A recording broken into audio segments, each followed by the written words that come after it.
Fin 2023, j'avais des rêves plein la tête. Celui de créer un lieu autour du cheval et de l'art.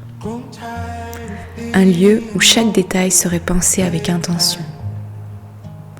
Un lieu pour accueillir, rencontrer, raisonner avec d'autres humains.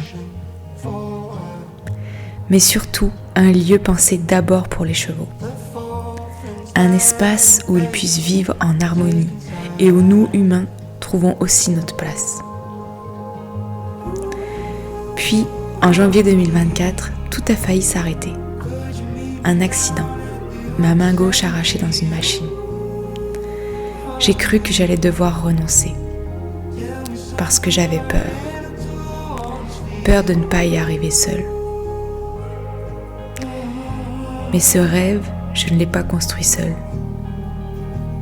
Et j'ai dû apprendre à demander.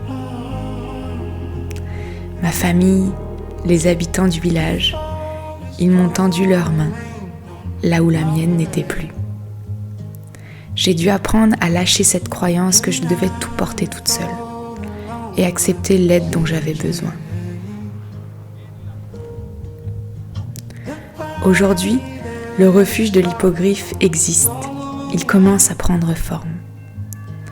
Un petit coin de paradis, une parenthèse où la magie devient possible. Situé dans un hameau du Tarn, au cœur de la forêt, au croisement de 3 rivières, ce lieu vibre de la présence de la faune et de la flore sauvage. Les chevaux y vivent sur une équipiste en pâturage tournant, dans le respect de leur rythme et de leur nature. Ici, tout est pensé pour créer une autre façon de rencontrer le cheval. Une rencontre plus sensible, plus créative, plus respectueuse. Qu'est-ce que vous pourrez y trouver ? Des séances individuelles, au plus près de mes chevaux, pour explorer le système nerveux, le leur et le vôtre, pour explorer les émotions, la manière d'entrer en relation, mais aussi des temps d'observation silencieuse pour découvrir les comportements équins et apprendre à lire ce langage subtil qu'ils partagent entre eux. Et puis, des ateliers de création artistique avec les chevaux, pour laisser émerger une autre forme de dialogue, une expression qui dépasse les mots. Le refuge de l'hippogriffe, c'était un rêve. Aujourd'hui, c'est plus qu'un lieu. C'est une rencontre, une bouffée d'air, une inspiration. Et j'espère pouvoir vite vous y retrouver en 2026.